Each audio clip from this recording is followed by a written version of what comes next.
you're going to hear from our state senator here in Coweta County. And I'm just going to take a moment, point of personal privilege, and introduce him. Our state senator, Mike Crane's been in the Senate now. This is his 4th session as a state senator. He was first elected in 2011 in a special election. And he was reelected, I don't know if you realize, last year he was reelected with the largest majority of any Republican in the history of the 28th District. Against a Democrat who I think outspent you a little bit. If I recall, when you count the money that Better Georgia, which is the George Soros group equivalent in Georgia for the Democrats, put in, he was actually outspent and won by the biggest majority in history. And more importantly, Senator Crane, the guys up there, and for those of you who've been to the Capitol, you know, people up there, all the bad guys hate him, all the good people love him, but they all respect him because they know that no pressure, no coercion, no bribe, no threat will ever dissuade him from standing up for the principles of liberty he ran on.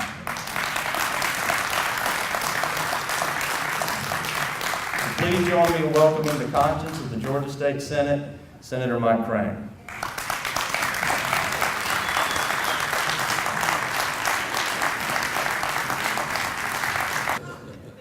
I want to thank Pastor Stacy and the whole Orchard Hills church family for giving us this fine facility. And y'all, as a community of believers, we're just thankful that we have churches that think this is important enough, that it's more than just a process. It's really a heart of a nation.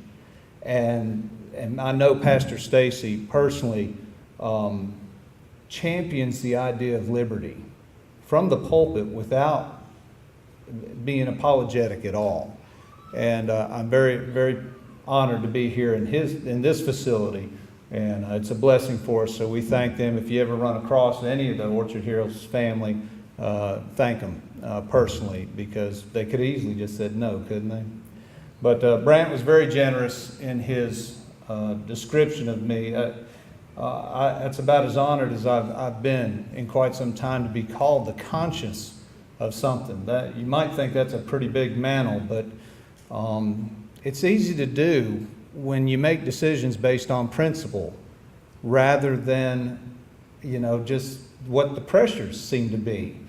And the pressures are more than I thought they might be, but they're certainly not insurmountable. We've had a very interesting year in the Georgia Senate this year. Some interesting pieces of legislation have come forward. And one of them that I think is of particular note that we can talk about, and I'll certainly open the floor for questions because I'd love to hear from you guys. But the religious liberty bill, how many have heard about the RFRA bill as it's, the federal government passed that in 1993. It was signed by then President Bill Clinton. The House passed it unanimously. The Senate passed it with 97 votes.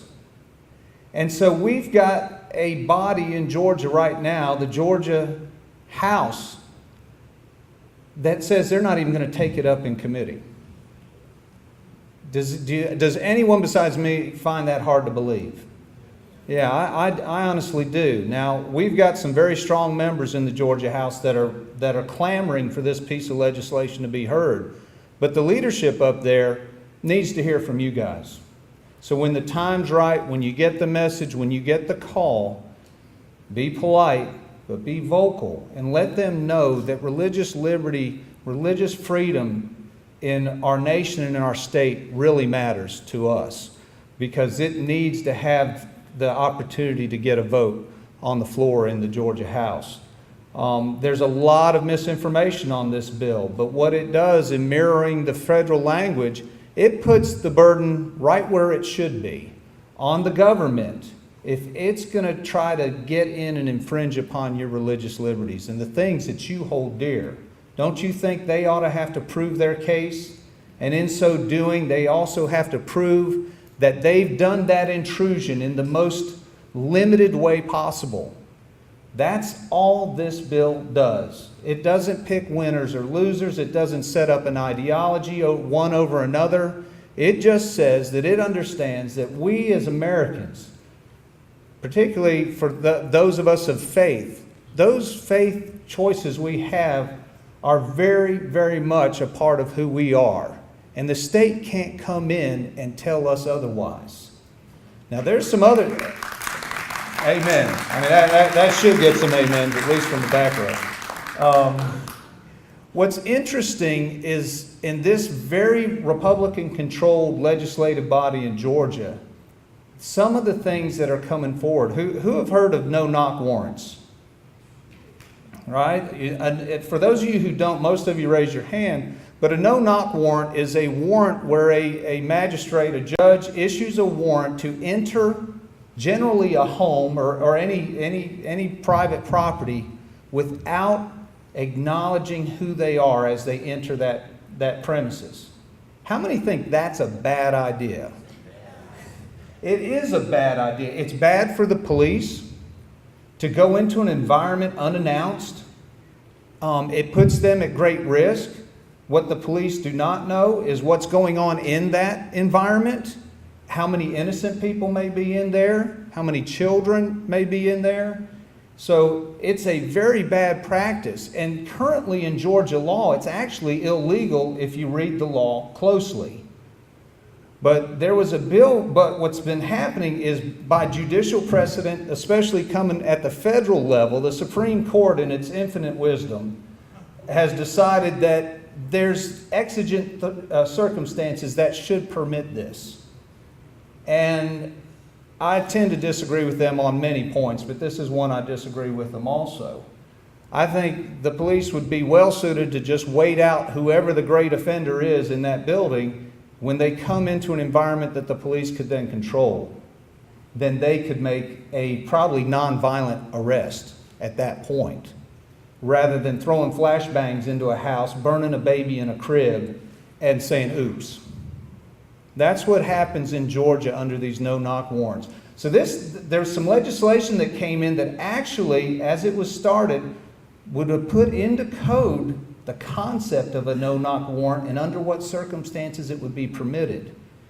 And they were gracious and put me on the Judiciary Non-Civil Committee this year, and I'm not sure they thought through that entirely, but when they put a non-lawyer on a very lawyer-centric committee.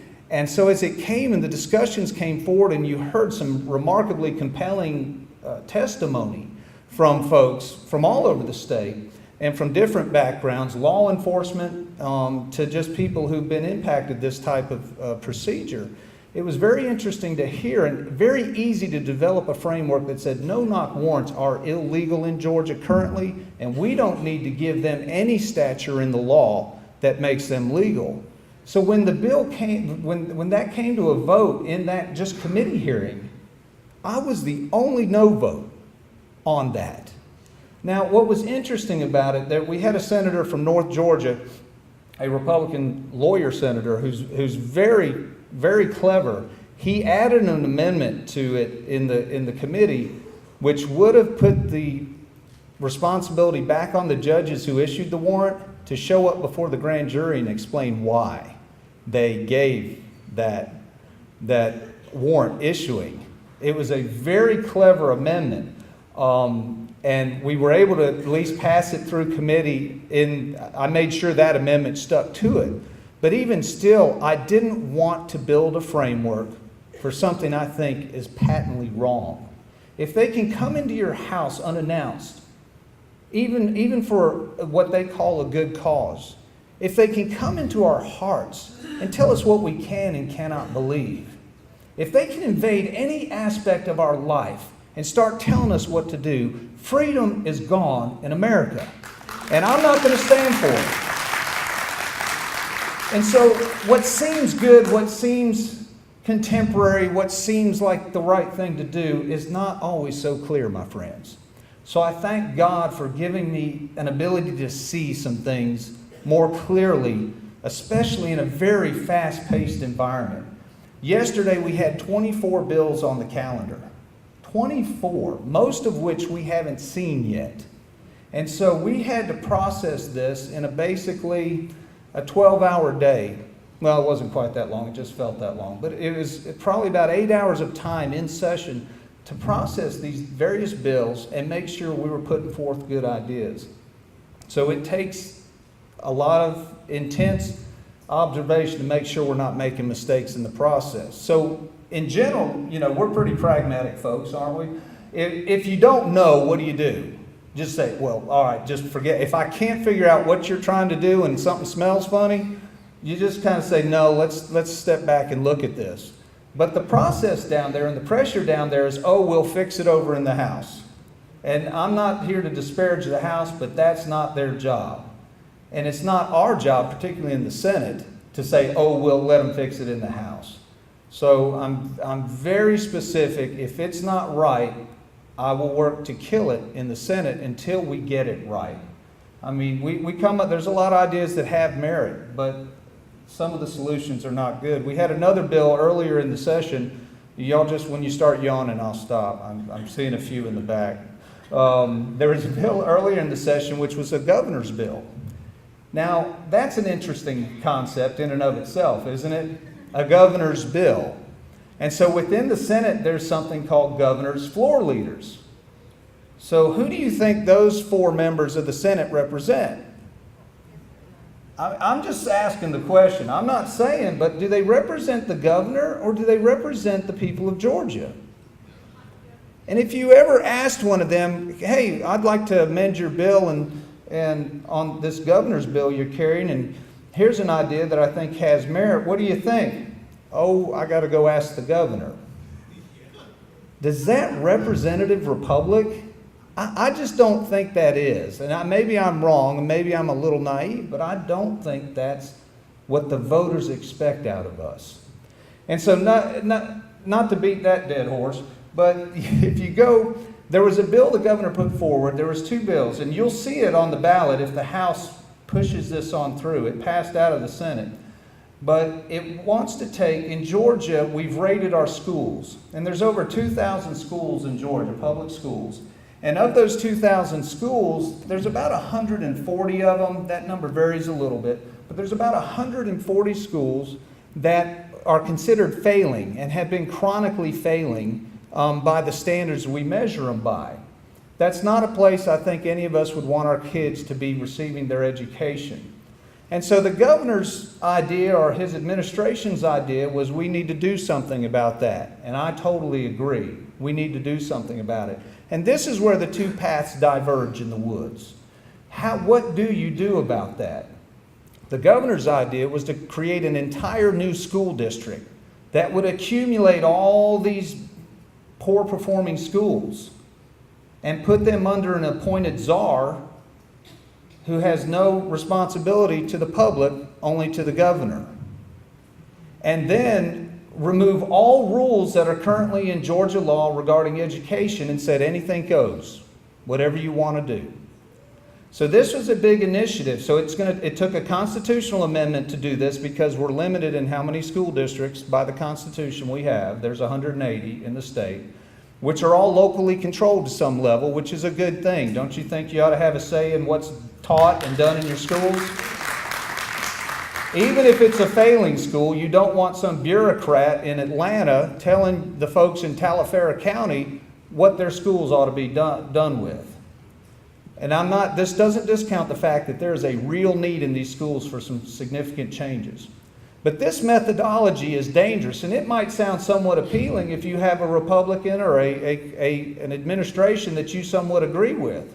But what happens down the road when you change that Constitution and there's somebody in that administration that doesn't share your values? And they use the mechanisms we've put in place to close every charter school that doesn't perform, to do all kinds of things that you may not then have any recourse to. So from a structural standpoint, I thought it was a very bad idea. We worked this idea very stringently in our backroom caucus meetings and various meetings. But when it came down to a vote, they needed 38 votes to pass it because it was a constitutional amendment. And I was the only Republican that voted against it. The only one. And they had to secure Democrat votes. And how that's done, I don't know. But they were able to secure one Democrat vote to offset me. That doesn't sound like representative government to me at all. And so when you hear some things about how things go down there, know that I'm not up there picking a fight. I'm not up there trying to be obtuse or just be contrary because I think it's fun. It's a whole lot easier to just go with the flow. Trust me, folks. Just push that green button every time something comes up and just trust that somebody smarter than me figured it out long before I ever got there. But the reality is, that's not how representative government should work. We have too big a volume of law in Georgia. And we need to continue to find folks who will stand on principle, be thoughtful, and be courageous to do the right things for all of us. There's no special interest in Georgia that should trump your interest, ever. And so it is a very challenging job, and I'm honored to do it, to get up there and fight for what I see as the foundational principles that made us the greatest nation the earth has ever seen, and the earth ever will see.